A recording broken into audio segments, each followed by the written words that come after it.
you. Good evening. Welcome to the Selectmen's meeting of May 29th, 2018. Board went into executive session at 6:46 under reason number 3 for collective bargaining and litigation.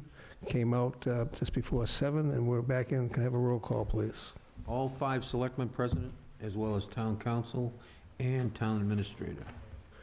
Okay, pledge of allegiance. Good. Ken, you're right there. Make life easy.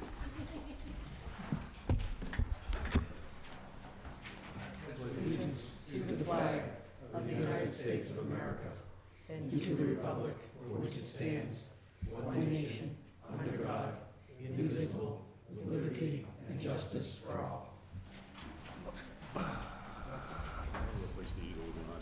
Okay, fine. All right. Tony, any announcements? No. Mary? No, sir. Senor Peter? Yeah, I did get to spend a few hours at the Oyster Festival this past Sunday. Despite the gloomy weather and steady cold drizzle, it was really well attended. I was glad that people came out, notwithstanding the weather. Had a nice cheeseburger at Americana Cafe.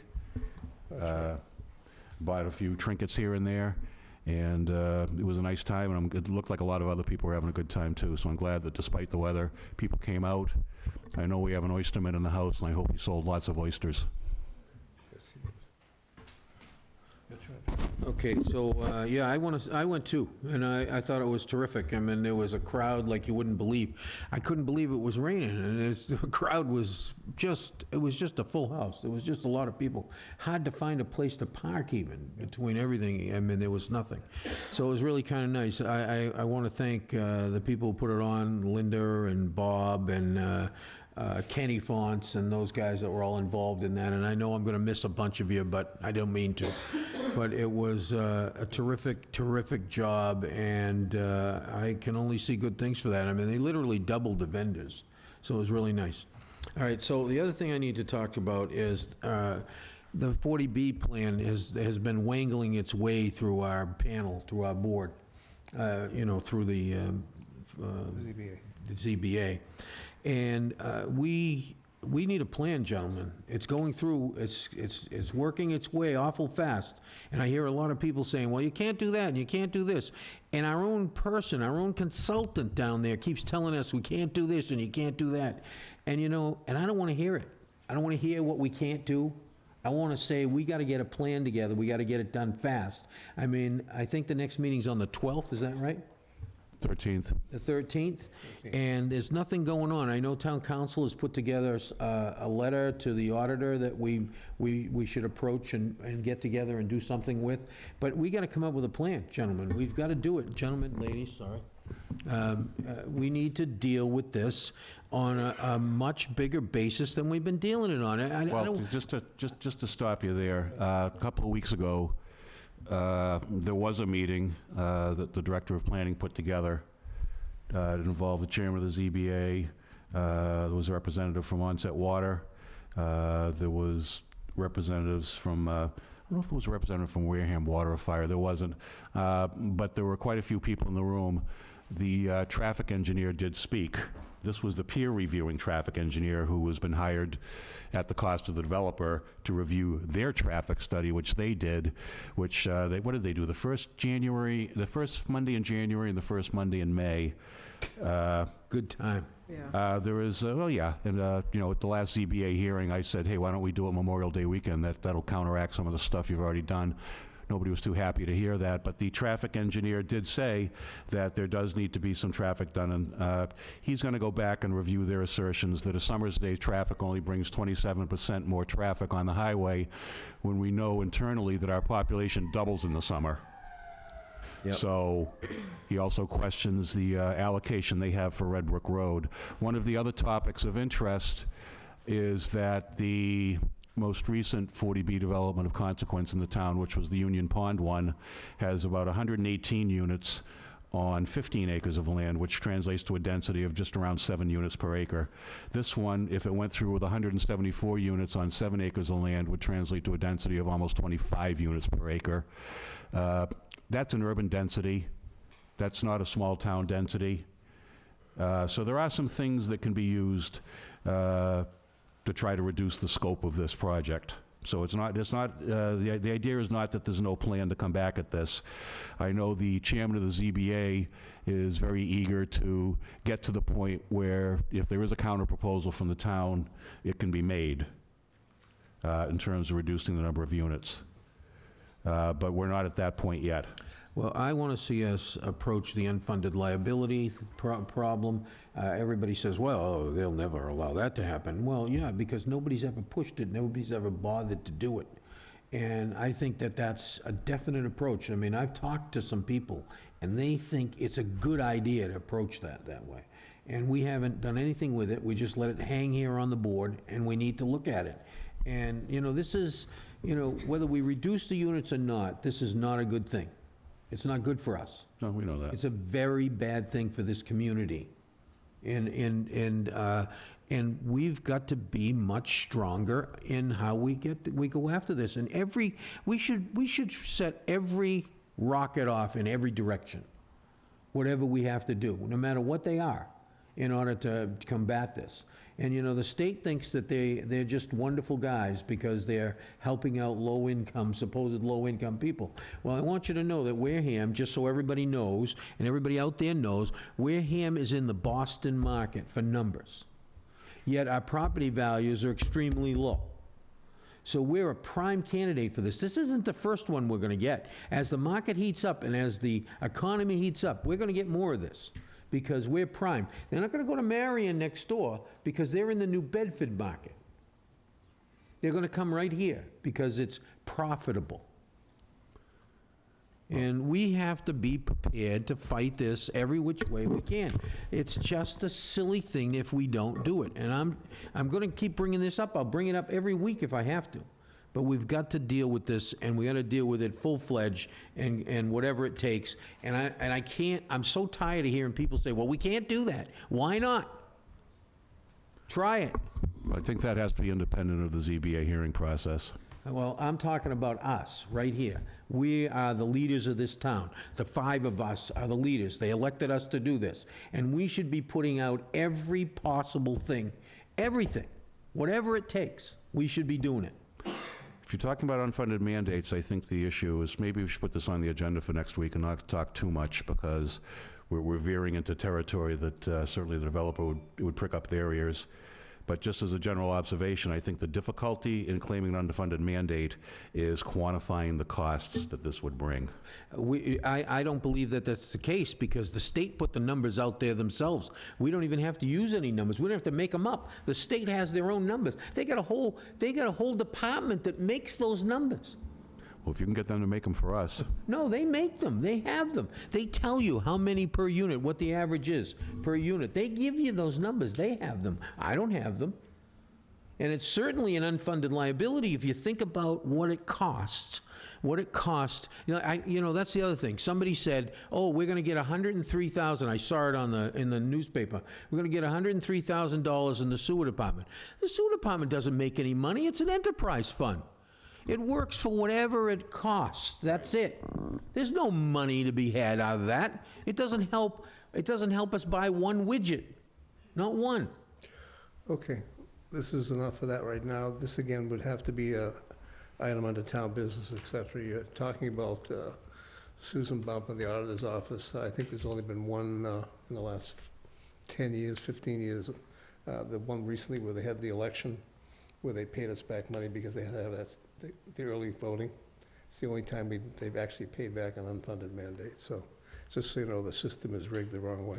But if you want, we can put it on the agenda. It's really not for this. Well, why I'd don't like we? to see, I want to see it on the agenda, and then, But it's not really for here, because we're discussing stuff we really can't discuss per se. You know, Well, we can't come up with a decision or anything. It's not on. no, I'm not asking anybody to make a decision, but I want to get it on the agenda, and I want to see it go forward. It's just laying there, and I want to see it get done. Anything else? As simple as that. That's all I have for today. Okay. We had, for the Memorial Day, the veterans basically went to 9 different places during the town. Jimmy Bruce did a great job taking care of all that. The train came in on Sunday with a bunch of veterans from Boston. We had the police guard there to basically welcomed them in. We had probably representatives from 3 or 4 different organizations. That was about 9 o'clock in the morning, and that worked out very well. And overall, again, the Oyster Festival was very successful considering the weather on top of that, and the police did an excellent job as well. I also want to reach out to the Bickies, who did a lot of work for that particular event. We have a car show coming up this particular Sunday over at the Tremont Nail Factory for the Lowe's Playground project, so hopefully we'll see people out there as well. And that's all I have for today. I'm going to pass on the board comments for this week because we have a bunch of stuff on the menu. Citizens. And then we have citizens. Mr. Bessie, you didn't bring any oysters, though. They all got eaten. Sold out. Good evening. I would like to start by thanking the board for the cooperation that they did give the Oyster Festival to pull the event off. It was a very good success. Terrific. Thank you. Awesome. What I'm here for, the legislative branch, back in the early 1800s, authorized the town of Wareham and Plymouth and Rochester and Carver to have herring commissioners. There, as I understand it right now, there are none. Correct. I would ask the board that if they could restart the commissioners. I have been in discussion with Division of Marine Fisheries on the fishways in the town of Wareham. There is a lot of work that needs to be done on them. And if we don't get a group of our own, it makes it difficult because the state is understaffed as much as anybody is, and it limits the ability and time that they can put into the town of Wareham. If they had the 3 herring agents to work with, we could get more done. So I would like to see if the board could consider redoing it, even if you didn't fund it, if you authorize those 2 or 3 people. Thank you, Mike. Okay? Thanks. Anybody else? Okay, none here. Appointments, Patrick. Okay.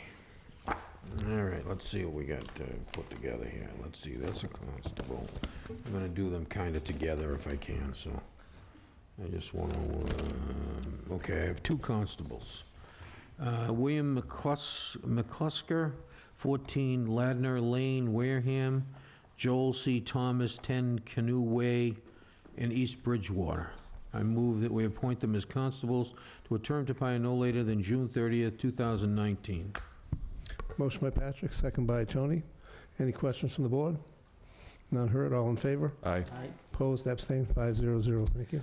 All right, next up, I have 2 for Sandy Slavin.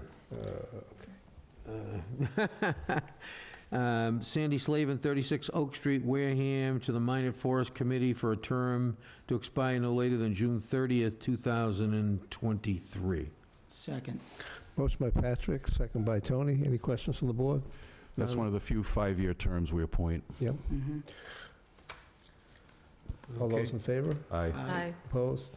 Abstained, 401. Wareham, Sandy Slavin to the Wareham Affordable Housing Trust Fund for a Yeah, term to... I don't know, it's actually just the trust, but, Yeah, I don't know why it says fund, but yeah. I don't think we need fund I in think there. that's actually on the committee document that's in our committee book. I think it says, Term to expire no later than June 30th, 2020. Second. Motion by Patrick, second by Tony. Any questions from the board? just as a comment, there was some discussion at the last Affordable Housing Trust meeting regarding, or 2 meetings ago, regarding disbanding it because there haven't been any applicants aside from the Latham Clinic that came in for $100,000 for their house for the people with the dietary issues down on Great Neck Road. That was the only application, I think, since 2012. So the money's just kind of sitting there. Nobody's applying to use it for affordable housing purposes.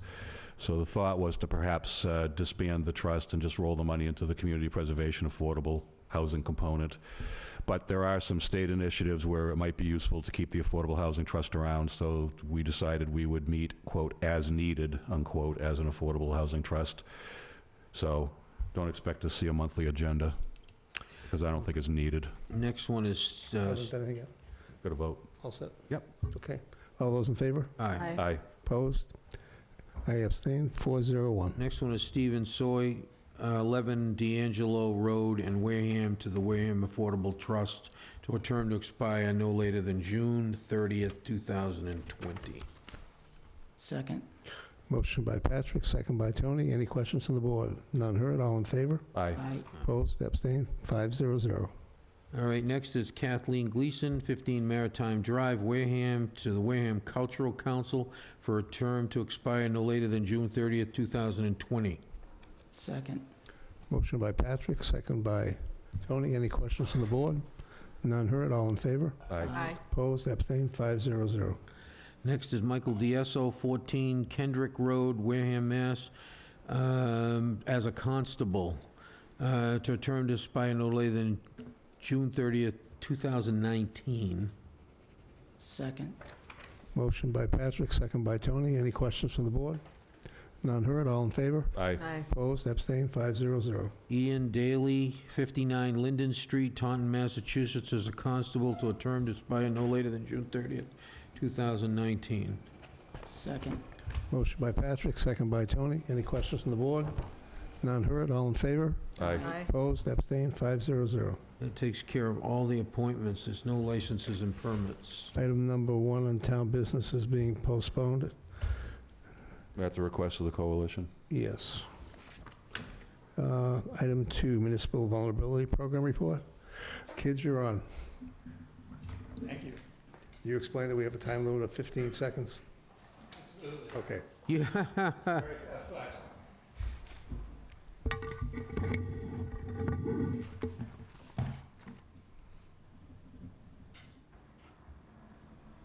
Just so everybody knows, this is part of the project that we have to go through in order to be certified for the project itself.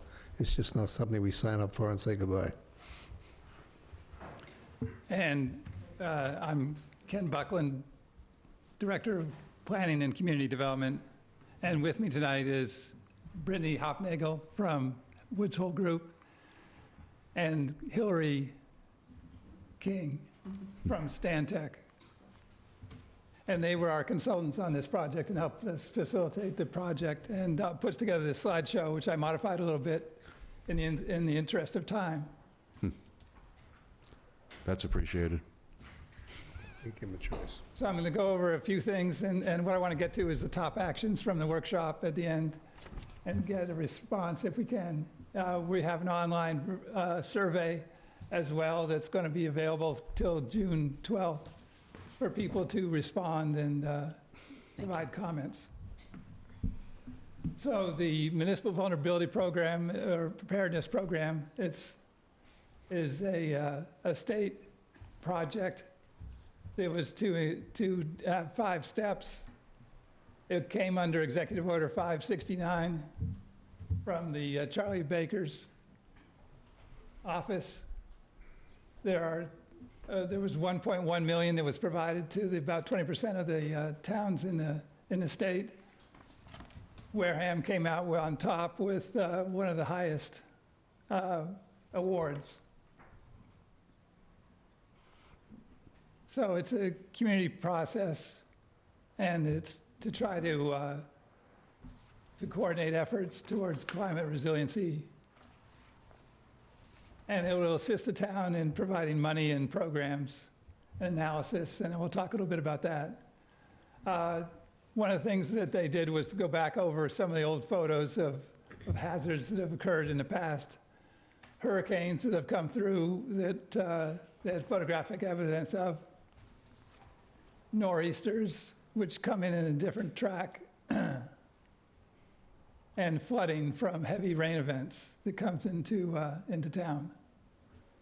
And you wouldn't know it, but Main Street, even though it looks great in this picture, is also flooded. And there's one image I remember of If you've been around here. the flooding in Main Street and one of the buildings on fire at the same time. So the reason why they're concerned is because of changes in temperature, precipitation, and sea level rise. There's a lot of data that suggests that temperature is increasing, and that's not just air temperature, that's also in water temperature, which changes, which changes the biota and the conditions of the Buzzards Bay. There's also extreme heat days coming along as well too, such that what's going to happen is it's going to feel like we're down in 50 years that we're down in South Carolina experiencing their weather. Changes in rainfall, not as significant, but still some changes of intensity and inches of rain, and the large events that flood areas. And on top of that, we have dry days as well too, more consecutive dry days that come on will be coming on a regular basis. So we will have more flash flooding, potential dam failure, more frequent and intense storms, possibility for drought, and a greater prevalence of ticks and mosquitoes. And in sea level rise as well too, which has been recorded up to this point since 1930, as you can see underneath at the bottom, and the projection that scientists have for sea level rise going even further. We've had 14 major weather events, winter weather events, since in the last 4 years. And we have the potential for hurricanes. These are hurricane tracks that have historic tracks that have occurred since 1851. And we expect a line to come through Wareham at some point, given the potential for impact on the town. So the hazards that were identified by the group were high winds. We have flooding maps that show us where the flooding is, sea level rise, and higher tides. These are what are called king tides. And as you can see, it affects more of the shoreline and the low-lying areas, just in a normal tide, here on a sunny day with a high tide. So what do? We held a workshop on March 24th called the Community Resilience Building Workshop Process, which the state had identified, and we used the facilitators for. We had a good turnout of people from the different departments, including onset fire, Wareham Fire, and the water departments that showed up and participated in the process, along with the police, schools, health department, the harbor master, GATRA, et cetera, et cetera. And we went through a process facilitated by our consultants here tonight, which identified hazards, went through the process, and you can see on the boards here the results of the meetings that we had in terms of a process. And we voted on the actions that had the top 5 votes that we continued as a determination of what those were the most important actions. And I'd like to have Brittany hand out. Want me to hand them out?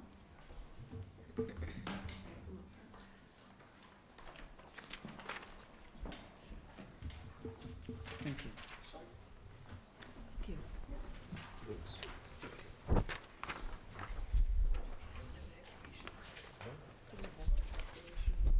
We do, yes. Thanks. We have had one in the past. I don't know if they're still using. I don't know if anybody even knows it. So the top 5 actions were to develop a comprehensive emergency evacuation and response plan, create an incident command center or an emergency operations center and relocate at the same time the Main Street Fire Station headquarters. Install quick connects for the wastewater pump stations so that they could continue to function in the event that they are flooded by a coastal storm or an event. And as well, conduct an infiltration, I&I assessment for the sewer system. And to develop a beach management plan for nourishment of the beaches. Other priority actions were to complete a flood risk assessment. That is, figure out what is vulnerable to flooding impacts.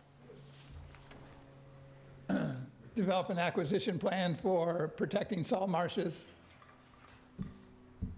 Look at our bridges and roads and determine what kind of, how vulnerable they are to storm events. Looking at zoning to further restrict new construction in the flood zones. Establishing a storm access route and public safety program for schools. Develop an outreach strategy for climate change and hazard preparedness.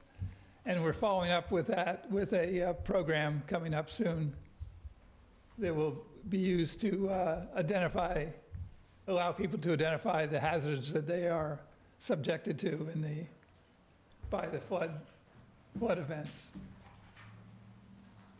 Further actions were to identify future shelter locations, install emergency generators, confirm the ownership of the Parker Mill Dam because it is a potential hazard. Create an MOA with local businesses, that's a memorandum of understanding or agreement with local businesses and grocery stores for storm response planning. Develop a hazard mitigation and educational program and implement a snow removal plan. And then we have further actions, medium priority actions of infrastructure, disaster response for business districts, alternative action options for water department treatment stations in case of saltwater intrusion, asset management plan, environmental impact assessment, capital improvement plan, reporting system for town employees, and an educational component for the public regarding above-ground electrical systems that can break and become a hazard, and create a land acquisition program for properties adjacent to beaches. So our next steps are to complete the actions. We submitted action grants, as they're called, for the flood vulnerability assessment and EOC construction in this building, and a water pollution control facility plan with the bypass pump systems. Our further requirements are that we continue with this process to make sure we're eligible for the grants, is to have this public listening session. And we'll continue this until June 12th. And then create a summary findings report that's submitted to the state. And then, of course, implement the actions and improve Wareham's resiliency. So your options for submitting comments are tonight or later in writing as well. And we have, the handouts can be used for that purpose. And we have an online survey on the town website. And again, the comments are due June 12th. Thank you. Any questions from the board so far? I attended a good chunk of the afternoon session of the initial workshop, and it was very interesting. It was kind of interesting to me how many people had chosen the top 5 priority actions. Yeah. That everybody was substantially on the same page as far as those things went. So I think there was pretty good consensus. There's pretty good consensus already for what needs to be addressed, and the top 3 that have been submitted for grant consideration, I think, are probably definitely the 3 most important. I'd like to thank Director Buckland and also our consultants for hosting a very entertaining but constructive program. Tony, any questions? Yeah, you say develop a beach management plan for nourishment. What do you mean by nourishment? What's Cheerios. Nourishment is when you restore the sand to the beach. The problem is we have erosion, right? and what we need is to put sand, get sand back into the system so that we can maintain our beaches. You looking at a way to prevent some of that erosion as well? So that you don't have to put as much sand there, the sand that's there can... Two things. One is to prevent erosion of the sand away, and the other is to give it a source. Okay. The natural source where the sand would come from elsewhere in the coastal system. Coastal system, okay.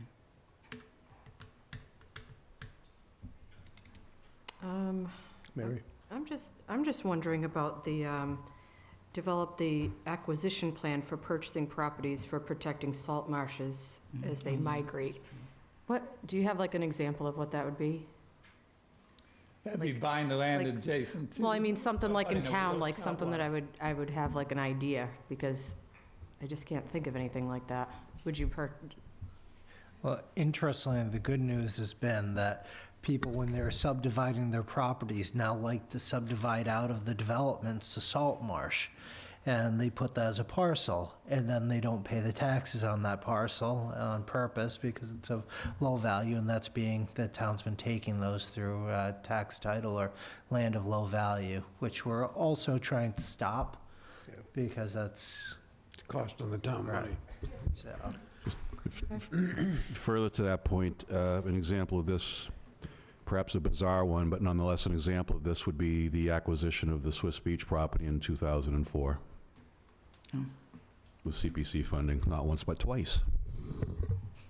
Well, Let's avoid going actually, into that we- one, please. and actually, two pieces were given to us connecting that property. That's right, So, one from Papa George and one from Georgia Chamberlain. yeah. Anything else, Mary? I think that pretty much answers my, so Derek, just one more thing. Is that, or, sorry, is that a plan? that- No, that's Or that's just an just- unintended Okay, outcome, but as a plan, it's putting away funds and such. The items have been brought forward to us, they've usually been part of some sort of conservation with the Stony Run recently, that purchase that we brought forward to town meeting. So we could request, try and see in the future if there's ability to target the marshland or coastal, even creating those as public access points. I think it's, I don't know if that's necessarily what you want, but I think that's a great byproduct of what could happen. okay, thank you. Patrick? Well, this is a complicated issue. It's not just as simple as, you kind of went through it fast, but it's very complicated. And there's a lot that has to be dealt with. Things are changing all the time, as we all know. And it's going to be a difficult task to get this all put together, I'm sure, as you move along with all the changes that are occurring. I mean, there's people at Swiss Beach now that put their houses up 15 feet, now it's 17.3. So now they're back in the floodplain again, flood zone, because they were out of it, but now they're back in it. And that's changing all the time. And of course, the idea is, to try to get people to move away from the coast, but if the coast keeps moving in, it's kind of difficult to do. You keep, today's the coast is here, then it's here, then it's here. I mean, at some point, we're probably going to have to come up with some kind of a mousetrap for that. I don't know. But, there's really not much to be said until the plan is, you got a lot of work to do to get this thing together, the way I see it, so. Absolutely. It'll be interesting to see when it's all, what you come up with. With the help of these women here, I think it'll do all right. Can I make a statement? Yeah. Go right ahead. So I don't know if we have a chance to open it up to the guests in the room, but the purpose of this public session is to not just ask questions, but to also hear your concerns. Like, are there areas that, if you have a chance to look at the maps and the matrices, is there any areas of town that you're concerned about that maybe we haven't covered in the presentation. So it's this opportunity to hear from the people in the room, but also you about particular town assets or features that you might be concerned about in terms of the impacts that these hazards might have.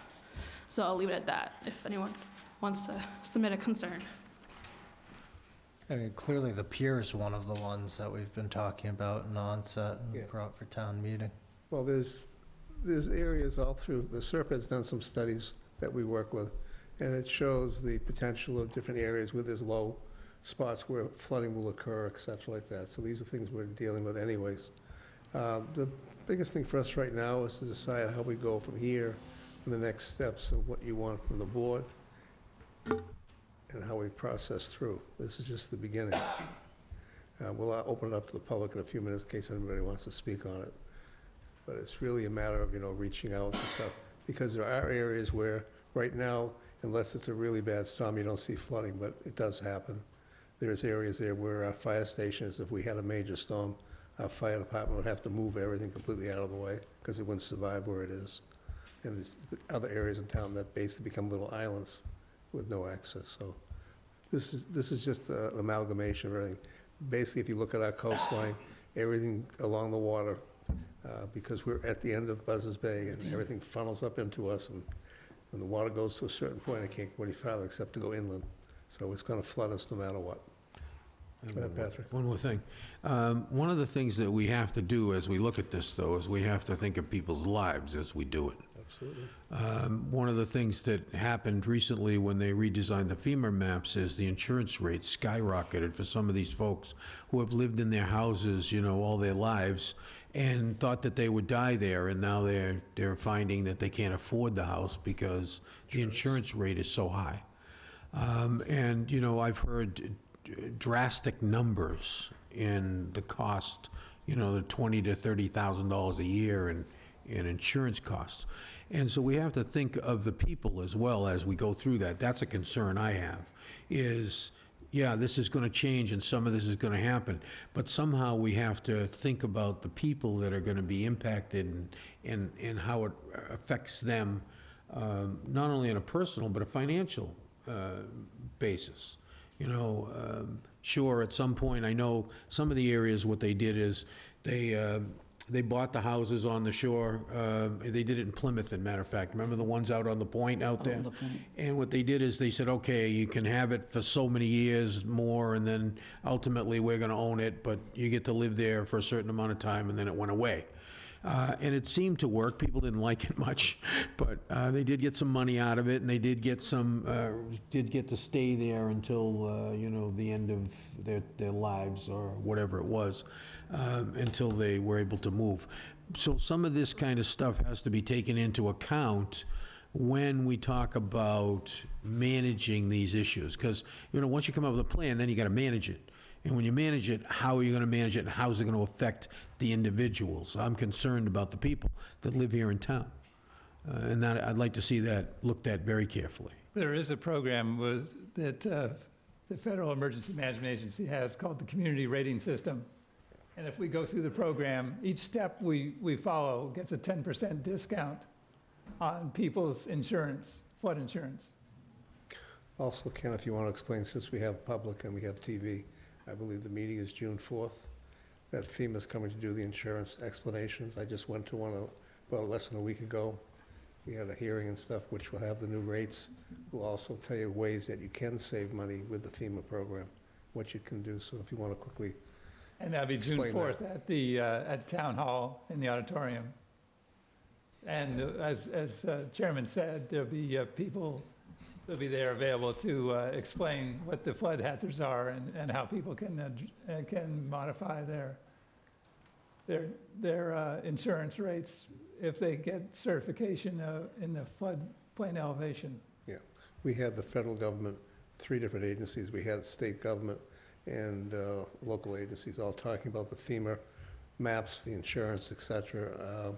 At least I know for myself, we made it very clear that we felt that it was going to handicap a lot of towns along the shores where it just would devastate, the basic people that have homes that unfortunately had to borrow money to buy them.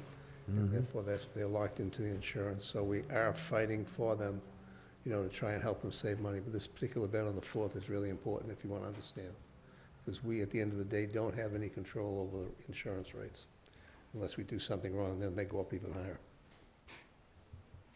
What else would you like, Ken?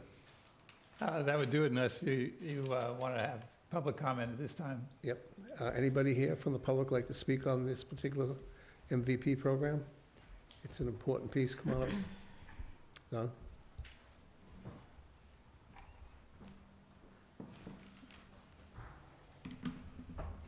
Don Jepson, Precinct 3. This is a subject that's near and dear to me, and the last time we had the big nor'easter, I went back to the police department, and they were very helpful because the town, 95% of the town was out, and then they were able to tell me where I could go get gas for a generator. One of the things I think the town has to be aware of is, and I'm sure you do, and you do as well, is the Wareham Channel is basically a funnel where that water is going to come in. And if we do get a direct hit, it's going to be very much like 38. And one of the things in talking with the police department and listening to their emergency preparedness that came across is that people should be prepared for themselves.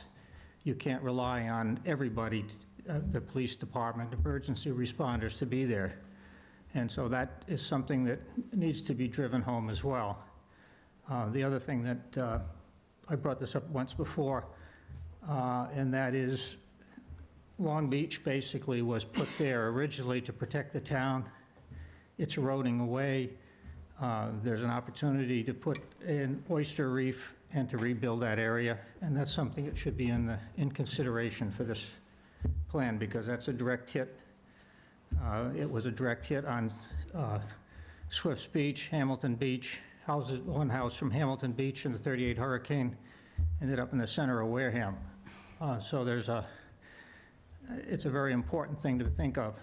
Mr. Scarciotti mentioned beach nourishment, and beach nourishment it's nice when you have a very calm situation, but when you put sand there, all you need to do is talk to Sandwich. They just spent $3 million, and it all got washed away this winter. So when you mentioned that there has to be some way of protecting it, there's a lot of rules against that. So that's all I have to say. Thank you.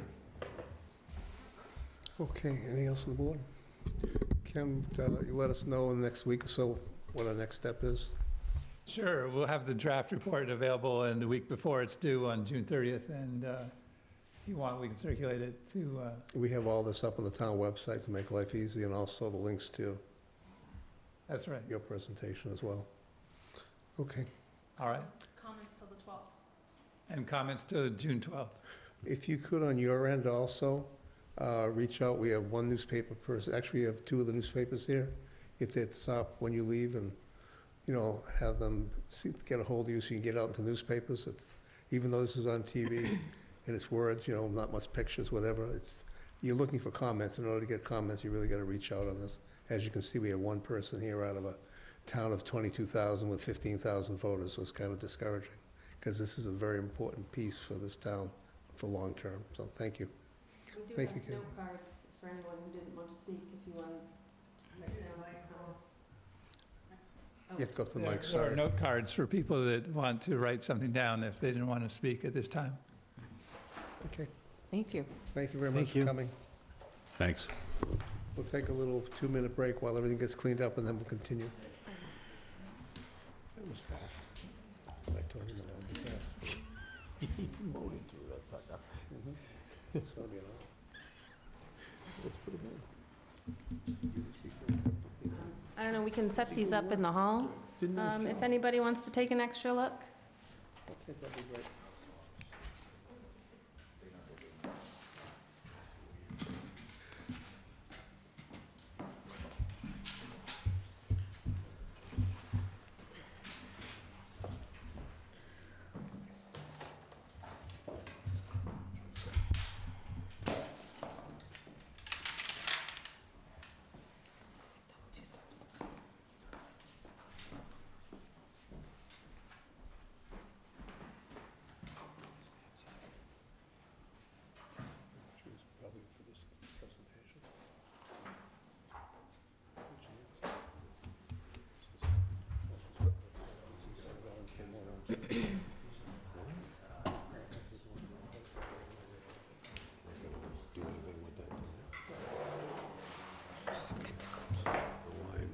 she's there.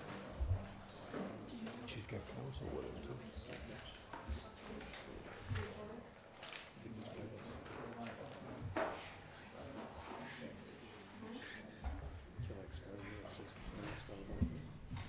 He can pick them up, you can put your, she's got a piece of the action, too. You can push it out.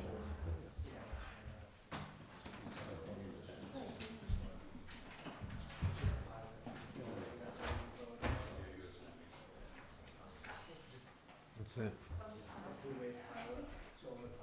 Oh, yeah. Yeah. It's okay. For me? For him? Oh, okay, good.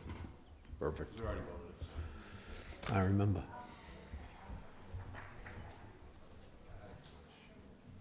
I have to pee really bad, so this is good timing. You feeling better?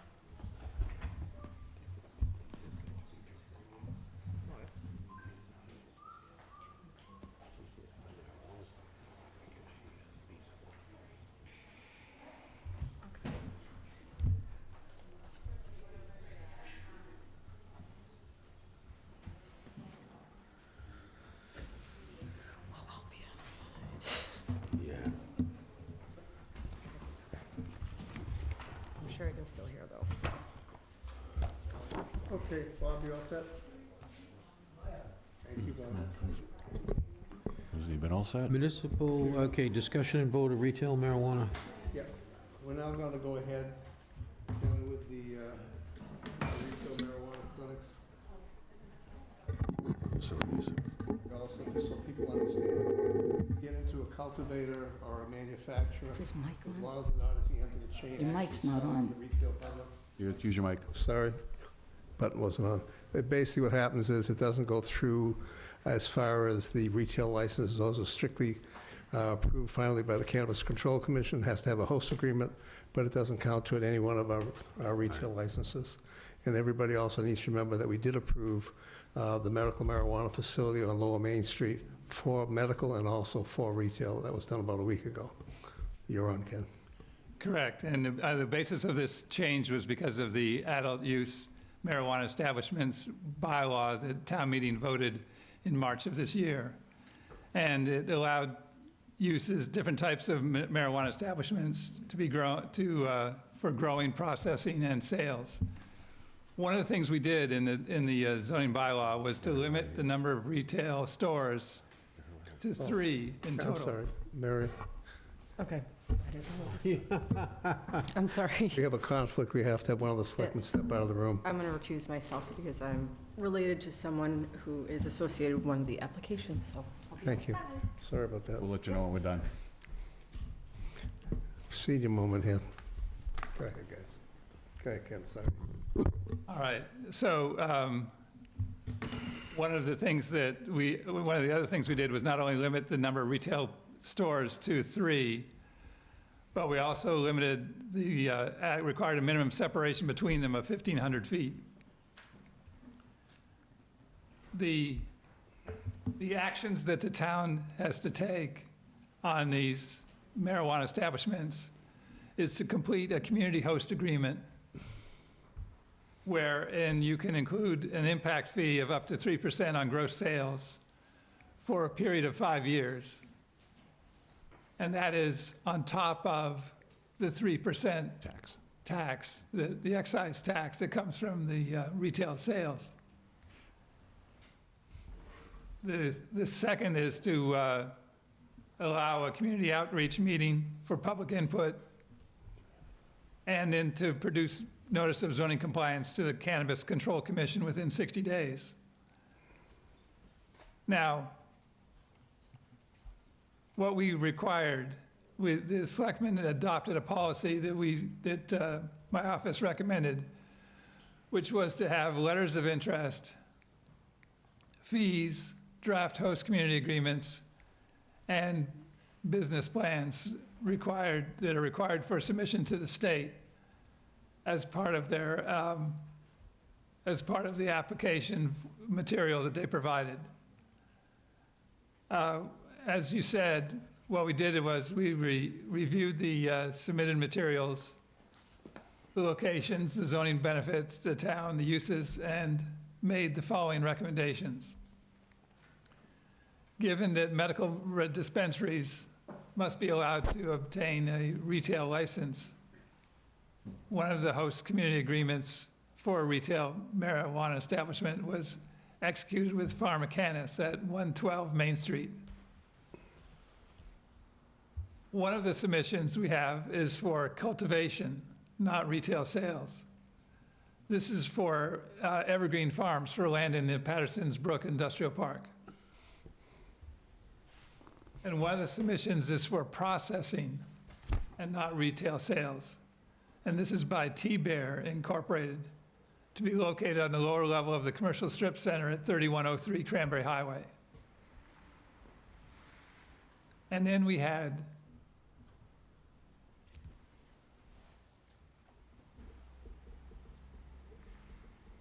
six different submissions for retail. And we only have 2 licenses to grant.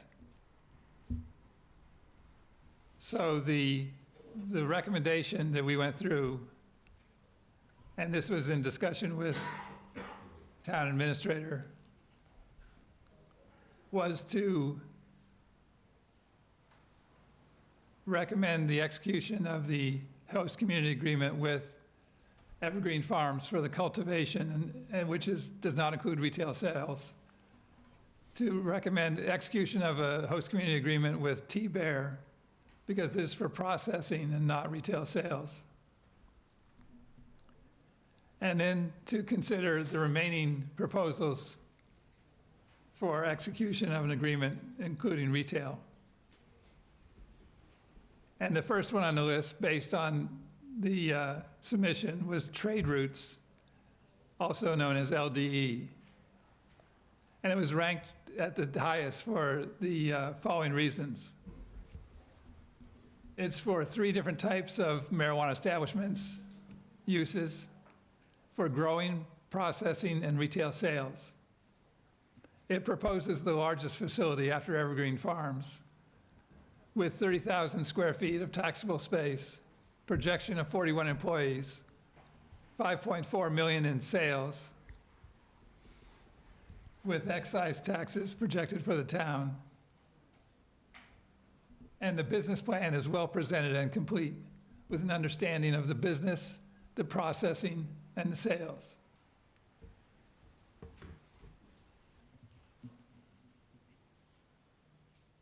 After that, we have the option for considering a retail, and one more thing. This Trade Routes proposal is at 6 Thatcher Lane, which is the former Navionics building Industrial Park.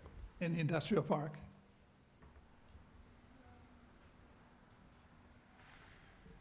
So your options then are to consider what other marijuana establishments, adult use retail establishments are being proposed and how they might be considered. And we have Zephias Wellness, which is at 2424 Cranberry Highway, which is BB's restaurant. We have Evergreen Strategies at 3090 Cranberry Highway, which is a retail-only operation. And we just had, although in the memo I sent around last week, we didn't have a business plan from Evergreen Strategies. Today they came in and presented their concept of a business plan.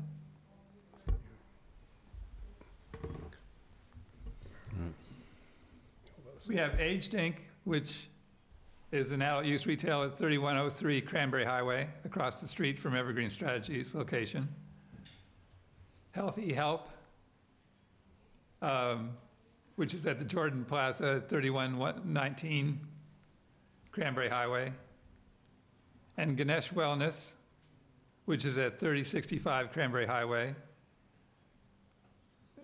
And the other two applications that are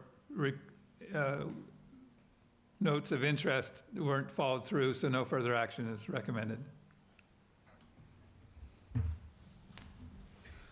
So Ken, we met with Evergreen today, and Healthy Help just really put in their letter of Letter of interest today. today.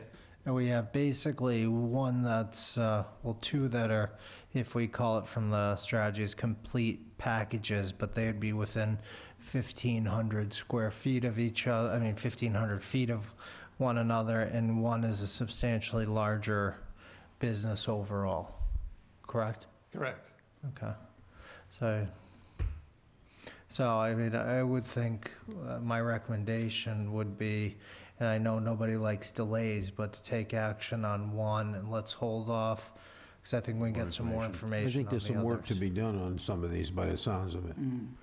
So, My comment is that I spent some time with Ken a couple times now. I've been going through this, fairly carefully since I've been heavily involved at the state level back and forth on this whole program. We just got one today, which is a 3-tier, from beginning to end, which just came in as well. There's a couple that were kind of vague. They weren't full submissions.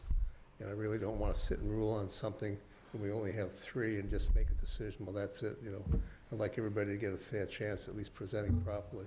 So I'm in favor of doing the one that looks like it's a very strong application, and it's in the industrial park, which The fits one in the... the Avtronics building? Yeah. Yeah. That looks good to me. It fits that building, which we really don't want to see empty, et cetera.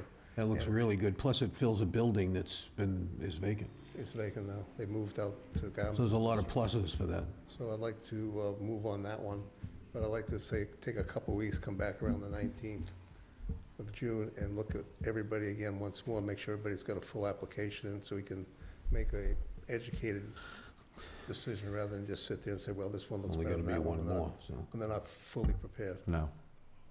Everything I went through as of yesterday, we had at least 2, maybe 3 that were not really what I consider properly done yet. That's correct.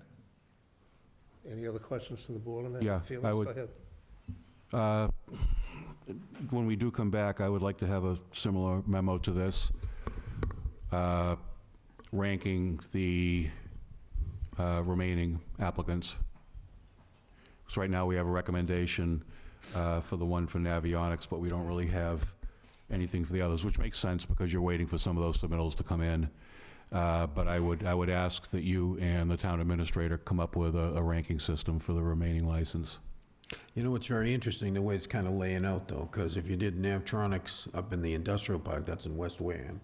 We have the center, and the other ones are sort of lining up on the other side of They town, are. on the other end of Cranberry Highway. So it kind of separates the geographic good, spread. and it's a good geographic spread. Which, by the way, was the intent of the whole zoning bylaw process, was to come up with a geographic spread.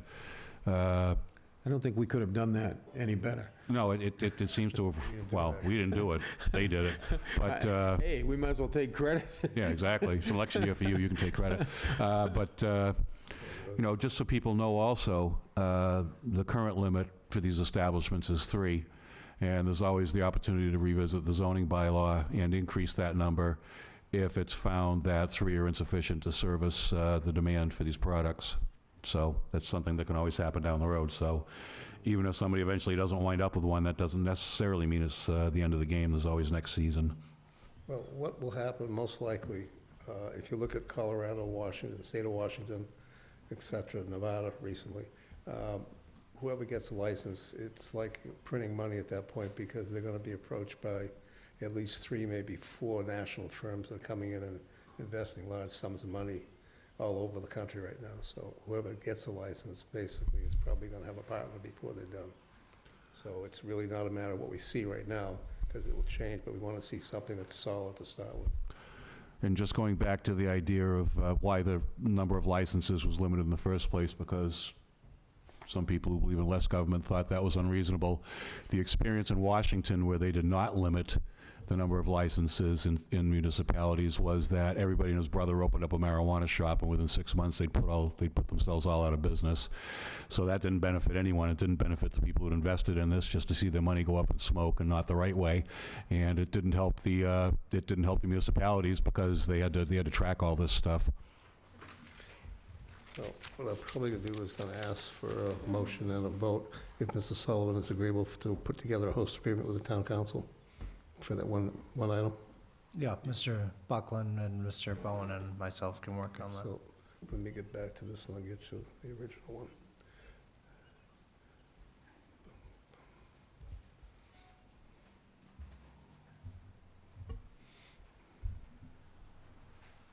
And that's going to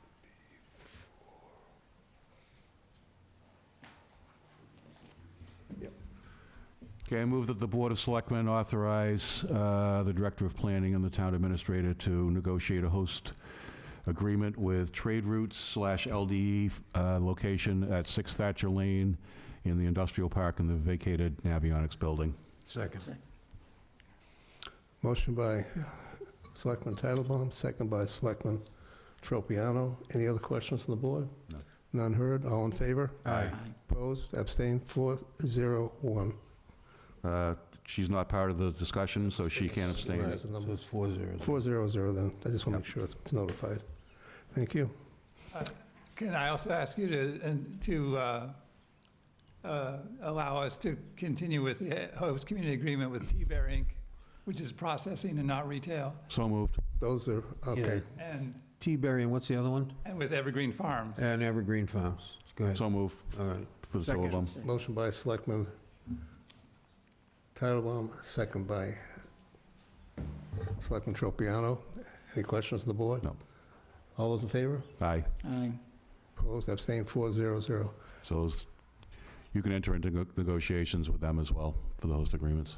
And Thank you. And basically, I'm not sure, I'll check into it, I'm not sure if we have to, I think we still have to authorize the non-retail ones anyways, but, you know, the way it was written up is it's really the town, you and the town administrator, when they're not a retail license application.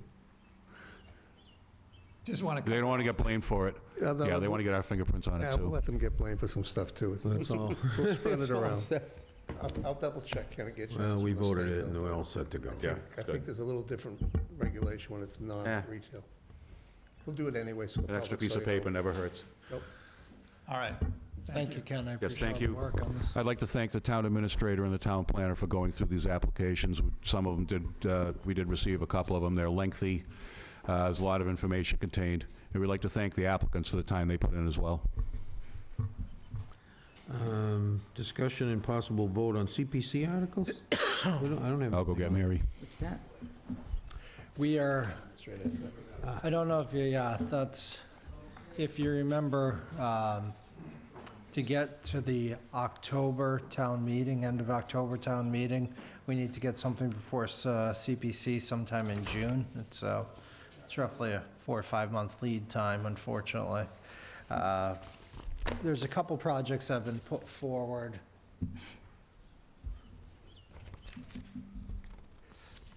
There's two, and the timeliness of being able to execute them and get all the information, and frankly, complying with CPC are not exactly in line.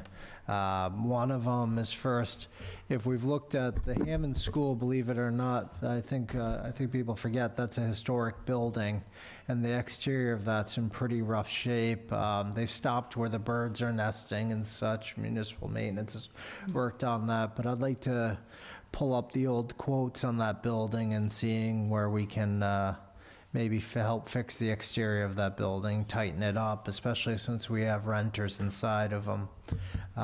The other thing for onset is this is something that's been a long time coming, and I don't think it's not quite there yet, but I've been working with the OBA and Cat Jones, is the band shell. That's in tough shape and is requiring a rebuild, and that's a really great community asset. So that's something we'd like to bring forward. We have a local architect, and Cat's sweet-talked into doing some work and getting us some estimates, which I think are coming out within the next 2 weeks. Unfortunately, again, with the lead time like this, it's a little tough to give you all the information. And those two are the appetizers, so let me give you the main course now, which is Patrick's favorite location, Tremont Nail.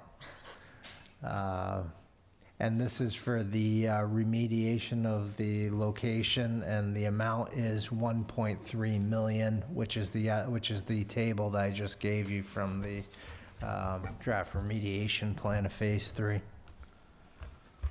That's the total remediation, 1.3 million? Yeah. Really? It's a bargain.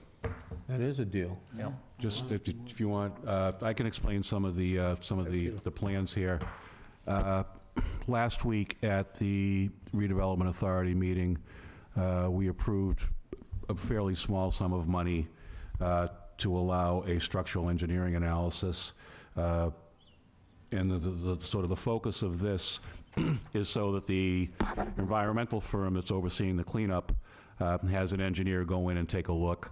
There is significant concern that if we dredge the river, you're going to weaken the walls, and in particular with the old factory building and also the freight building where the event was held last summer, that you would weaken them and cause them to possibly fall into the river. When you have conditions like that at a site, they tend to ease the cleanup requirements because while DEP and state law want sites to be cleaned up to the best of the ability, they also don't want to make the cleanup so impractical as to destroy. Exactly. So that's basically it. It's a maximum feasible compliance.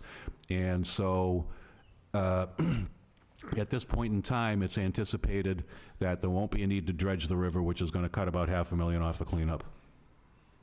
Because dredging's expensive. Still, I would have thought it would have been way higher than this. Well, back in the day, I thought this was a $5 million We got lucky.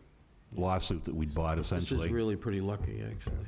We didn't do it. And we own it, and the thing is, now that we do have a DEP notice of responsibility, that's essentially a claim, a state law claim against the town, if you will. It carries the same threat as a lawsuit does.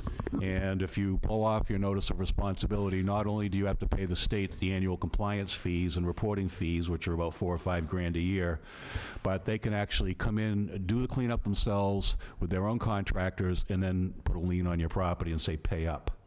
They have tremendous enforcement power in this. So you don't get to say, I'm not cleaning up a property unless you've got a damn good reason not to do so. And we don't have a damn good reason not to do so. Well, can I? Yeah, Patrick. Okay. Just so you know, I've been very concerned about the money being spent there, as you and I both know. But the reason for that is because we didn't have this number. That's the reason why I've been so concerned.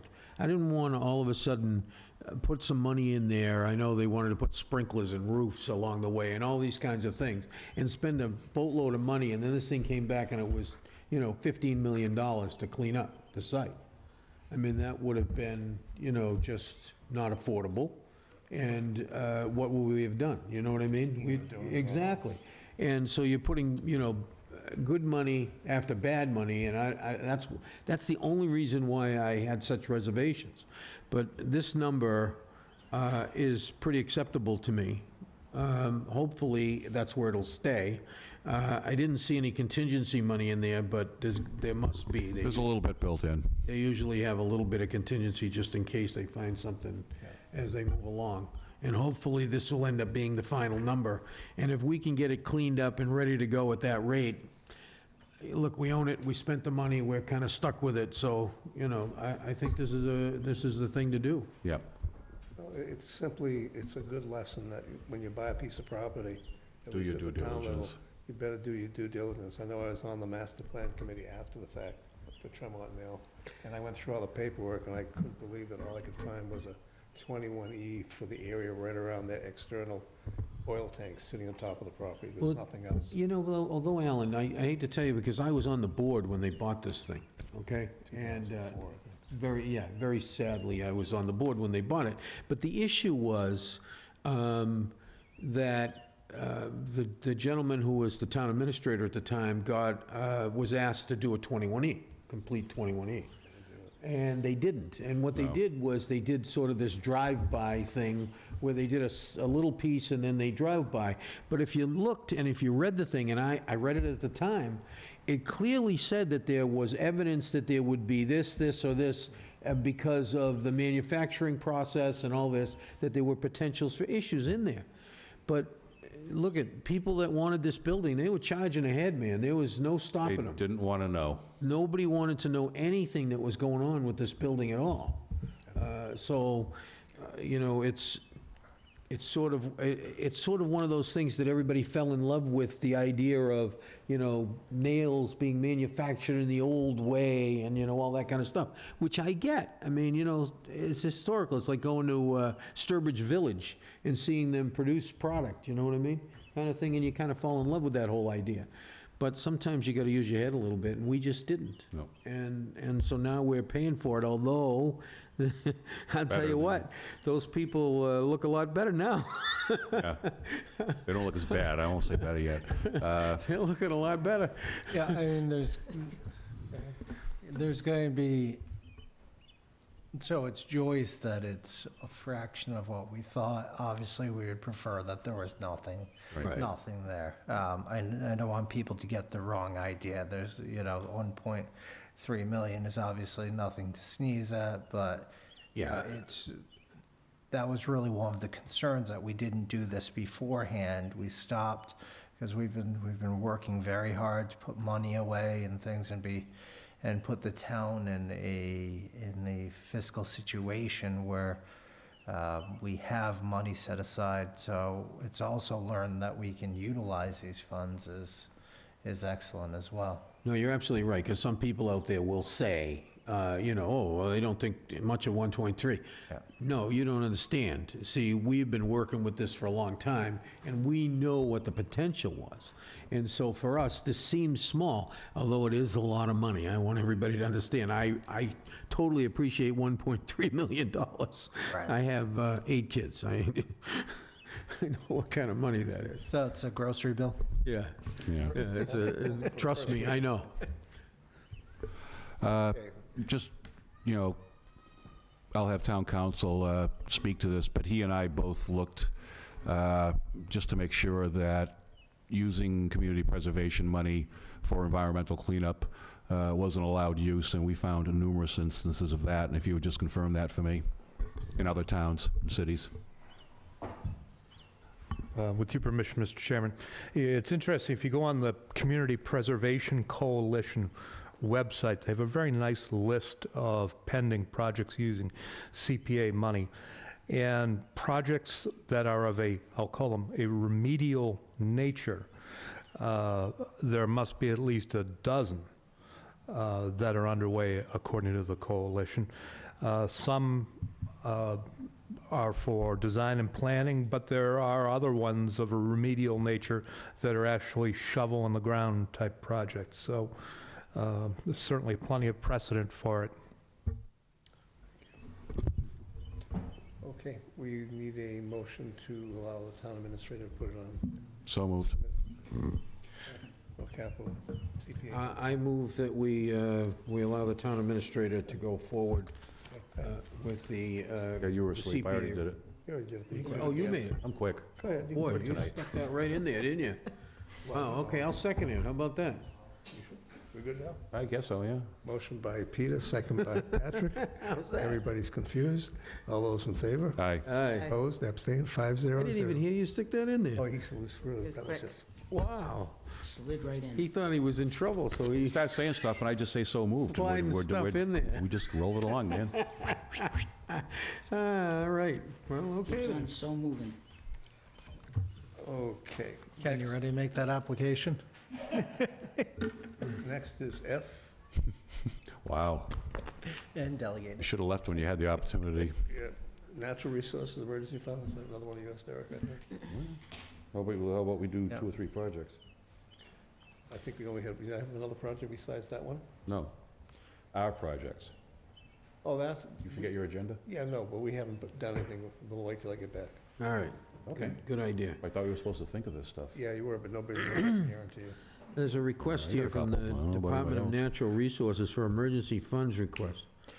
So in late October, after town meeting, if you remember, we had that bad storm that rolled through. It really beat up the pier over by Onset, the docks and such. We put in for Tamaya for claims. It eventually was denied. So we started getting the cost estimate. The last nor'easters beat them up again. So went through that, and we're looking at about $16,150. It's they wouldn't qualify for a capital. But you can get a reserve fund transfer. Right, and that's what we're requesting for the, it is extraordinary and unforeseen. These eventually will have to be replaced going into the future, but replacing them's a couple $100,000, so this is the format to move forward and But you can have do ready that for the without us. season. You could have gone to the FinCom and asked for a reserve fund I transfer. have to go to the, by the way it's set up, I have to go to the Selectmen first. Really? Yeah. All right, then. Any questions? Go ahead. for Mr. I Sullivan move said? we allow him to go ahead and... Asking for motion. I- Any questions before we start? Mary? I don't know. Peter? No, good. Okay, need a motion? I just said it. You So did. moved to Jamie. You guys a He's second? learning my tricks. I just slid it right in there. Where you been? Slippery motion by Patrick, second by Tony. Motion. No questions heard, all in favor? I Aye. Opposed, abstained, 500. The comedy show continues. have to note that we got whacked twice on this one, once by the storm and once by the insurer. Yeah, we did. Hi, Bernie. What you doing next week? Okay. Next on the agenda, any business not anticipated in 48 hours. Tony? No. Mary? Nope. Nope. Patrick? None. Yes, Mr. Chairman, the leasing company for the police cruisers and motorcycles were, Wow. Wow. That's just so bad. Slip out of the way. were requesting. Slipped that one in there, didn't he? I learned early in the meeting, we're requesting Peter. a resolution by the Board of Selectmen. You know, frankly, town meeting's already voted on there, the item was put on, but this is something that they're You requesting. gotta let Patrick make this Move motion. approval. How's that? I knew he was going to ask. Motion by Patrick, second by Yeah, Tony. there we go. Any questions of the board? In between last, none heard, all in favor? Aye. Aye. Opposed, abstained, 500. Hey, you know, the people have spoken. What can I tell you? Rich, I need from you on 48 hours, you sent that notice off on Bay Point that they needed a change there. Mr. Chairman, this morning I received correspondence from Bay Point's council, and Bay Point is asking that the board waive a right of first refusal that you hold on a portion of the Bay Point property. The particular property was conveyed to Bay Point in 2012. As I understand it, what Bay Point is doing is setting up a captive development corporation for purposes of proceeding with the project. And as part of its financing arrangements, it would be transferring the piece of land that it holds as Bay Point to the new captive entity. But even a transfer of that nature, even though it's sort of a friendly or an allied ownership group, still requires the town's involvement because we hold the right of first refusal anytime the property is conveyed out. So I received this morning, passed it on to the chairman, and Bay Point is asking that you vote to waive the right of first refusal and to execute a formal waiver of that right. Is there any downsides to us as far as the town on this? Only if you wanted to buy the piece of property instead of allowing the captive corporation to take hold of the property.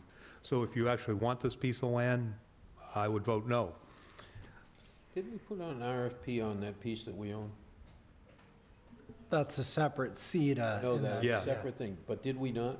Yes, we did. And what has happened with that? Anything? Did we get any responses? Well, we did get one response, Okay. which was from Bay Point. And What a surprise.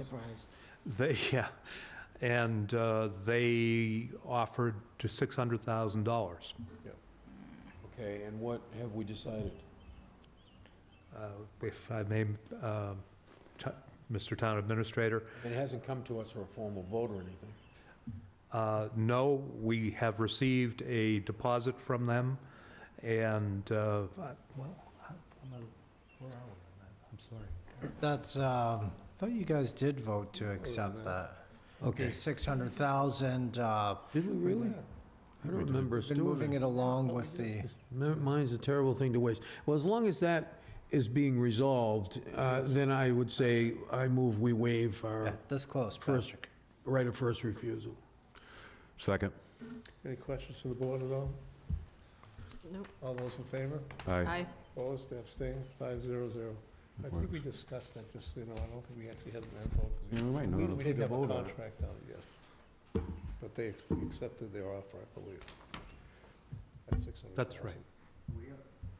Yeah, we haven't executed a purchase and sales. There's no We've got P&S the- executed We yet. have, we have their money. Yeah, and we have That's all that matters. You know, We have Get some the of their money. money. some of the money, all the money. And if I may, Mr. Chairman, there is a document associated with the waiver that would require notarized signatures of the Board of Selectmen, which I suppose could be left in the... the clerk's office, Clerk's Clerk's office, we just go yeah. there and do it. that's fine. Yeah, if we can get that done the next couple of days, Okay. appreciate it.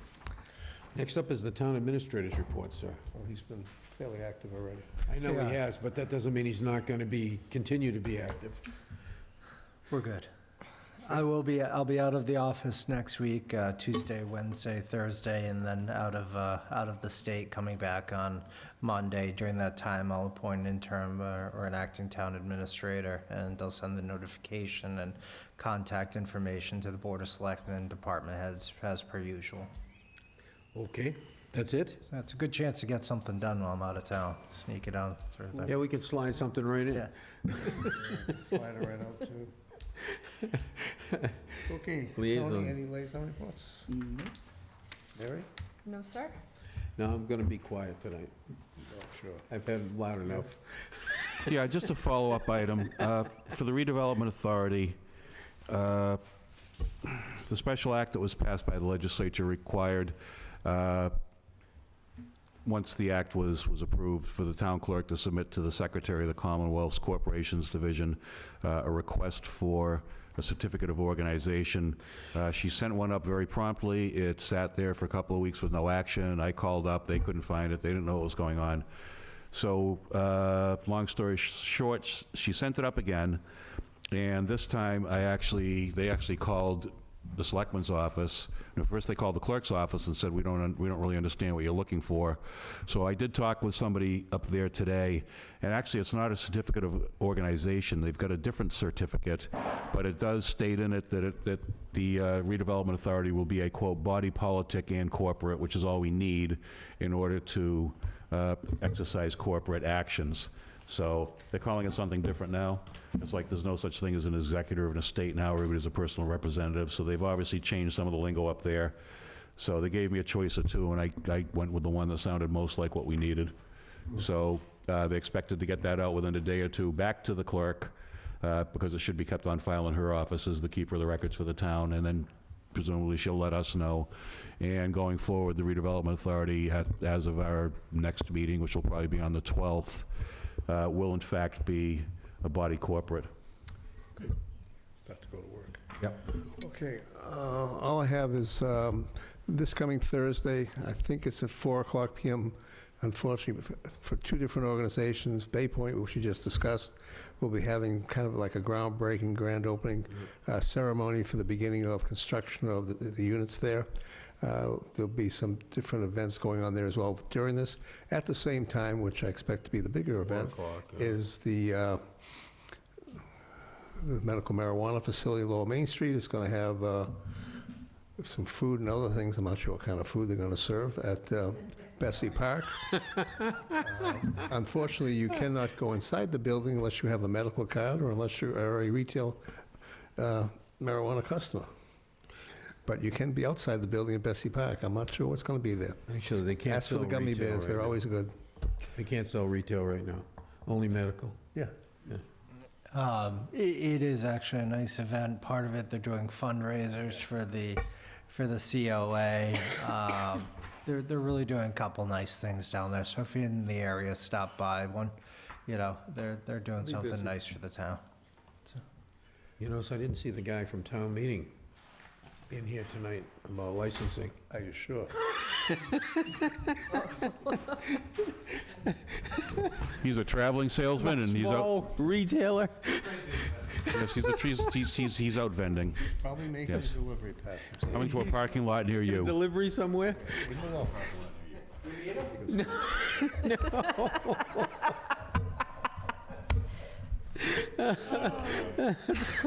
Need a motion to, actually, That's gonna be one of the funniest things I ever heard at town meeting. we have no minutes for that. We have no minutes, no nothing, no adjournment. Motion to get out of here before we get into more trouble. Peter says. Motion by Peter, second by Tony, all in favor. Aye. Aye. Good night, Wareham. Comedy hour is over for tonight. Yep.